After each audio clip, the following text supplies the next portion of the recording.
I'm joined today by Lloyd Evans, who is a writer and activist against the Watchtower Society, which is the Jehovah's Witnesses hierarchy. He's a former elder in the religion and a graduate of one of its ministerial training courses. You may recognize Lloyd. He previously joined us under the name John Cedars. So before we get started, Lloyd, explain to the audience the name change, if you will. Well, when I was writing under the name John Cedars, I was under threat of being shunned when I first started writing. So the pseudonym was to protect me from being punished by Watchtower.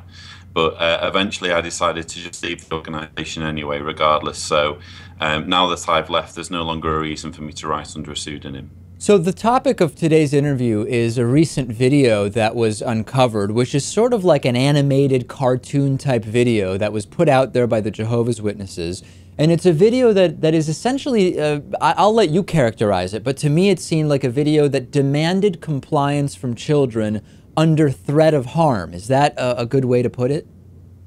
Yeah, that's right. I mean, basically, what Watchtower is doing at the moment on its website, and it actually has two main websites. There's jw.org and there's now tv.jw.org, and they're both basically propaganda websites. And Watchtower is using videos more and more to connect with witnesses, and rather sinisterly, in my view, it's using videos to indoctrinate children, because Watchtower knows full well that you can't really make Jehovah's Witnesses by knocking on doors anymore. If you want to make a Jehovah's Witness, you need to indoctrinate one from childhood.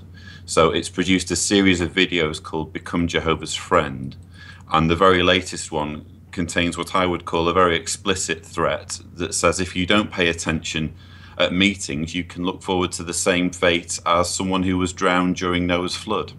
There seem to be some parallels that I'm increasingly noticing between Scientology and the Watchtower. And, I don't know whether some people would say all religions are cults to some extent, others would not. But to the extent that both Scientology and Jehovah's Witnesses are cult-like, it seems that we have a desire from both to get to children at a very young age. We've talked to former Scientologists about being brought into the Sea Org quite early. Maybe the Sea Org is equivalent to the Watchtower Society within Jehovah's Witnesses. I'm not totally sure.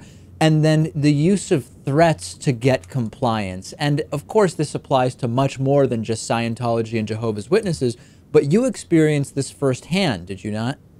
I did, yes. I mean, you've actually had on your show a very distinguished guest. I'm a huge fan of his, Lawrence Krauss, and he made the point in one of your interviews with him that child indoctrination is a form of abuse, and I would concur with that.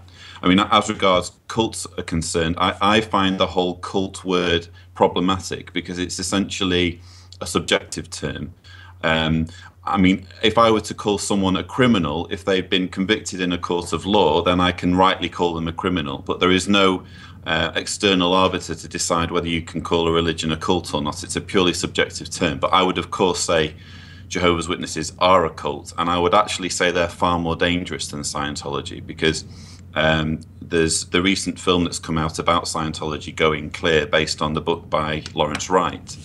And it's very clear in that film that it's actually a very small religion, Scientology. There's only maximum 50,000 members. Jehovah's Witnesses have 8 million.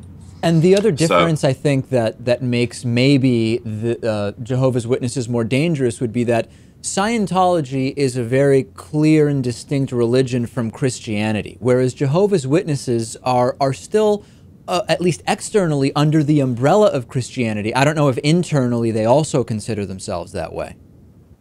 Yeah, I mean, the beliefs of Scientology are absolutely nothing to do with Christianity at all. In fact, it's rather it's like a comedy show when you look into some of the beliefs of what Scientologists adhere to. But with Scientology, what you have is essentially a religion that harms people if they're in the Sea Org. I'm probably oversimplifying things now, but if you're in the Sea Org, then you're working at a Scientology building, and you are being, in some cases, tortured, definitely humiliated, and you're having your life taken from you. Scientologists in the Sea Org sign a billion-year contract. Right. We don't really have anything comparable with Jehovah's Witnesses, unless you want to count working at the Watchtower headquarters as working in the Sea Org. but I don't think you get the same kind of abuse. What you do have with Jehovah's Witnesses is rampant child abuse, rampant shunning, which is a similar problem with Scientology, but with Jehovah's Witnesses it's far more widespread simply because there are more Jehovah's Witnesses. You have problems with blood transfusions, you know, people denying basic medical treatment on trumped up religious grounds. I could go on, but it's just a pure scale. And when you mix in this very potent doomsday apocalyptic message, people seem to think that with Jehovah's Witnesses, you know, it's just a case of take it or leave it. If you want to live in a paradise earth, what a wonderful thing you can look forward to. But what a lot of people don't understand, and I'd really like your listeners to understand this, is that when you see a picture of paradise earth in a Jehovah's Witness publication, that paradise earth, if you were to step inside with a shovel and start digging, you'd find it's been built on the bones of billions of people who've been slaughtered for the crime of not being Jehovah's Witnesses. You will die, according to Jehovah's Witnesses, unless you change your mind just before Armageddon comes. And this is a message that's being instilled not just in adults, but in children as well. Let's talk about that a little bit. You underwent, I guess it's called an Armageddon drill when you were younger by your parents, where they said, the Great Tribulation, I don't know if it's here or it's coming soon, and you needed to take like concrete steps to prepare for that, right? Yeah, well, Jehovah's Witnesses have what's called a family worship evening, where parents are supposed to basically undergo indoctrination of their children for maybe an hour or so. And when I was a child, I basically was confronted by my dad one evening on the phone, and he was having a fake phone conversation, and he sounded like he was talking to one of our local elders. When he came off the phone, he said, well, our the Great Tribulation is upon us, and our congregation are all meeting at the Kingdom Hall, and we're going to drive to a nearby forest, and we're going to hide from the authorities because Armageddon's coming. So I took it completely seriously and ran upstairs and started stuffing random things into my rucksack, thinking I was in a survival situation. And it was only when I came downstairs and saw the smiles on my parents' faces that I realized that the joke was on me. But was it a joke, or was it a sort of test to see if you would comply? I think it was more of a test. I think that there was definitely a humorous element to it, but my dad and my mum, I mean, my mum's since died, but my parents took the whole concept of Armageddon deadly seriously, and they wanted us to take it seriously too. So it was very much a practical test to see how ready we were for confronting Armageddon. For those few minutes, I mean, I can look back now and laugh, but for those few minutes when I was running upstairs and packing things into my rucksack, it was Armageddon for me. I feel as though I've lived through what Armageddon would have felt like, only obviously it was all fictitious. You mentioned that only one of your parents is still with us. What's the relationship like? And I don't know if there are other family members that are or were part of the Jehovah's Witnesses, but what's the relationship like now that you've left? Oh, I'm being shunned.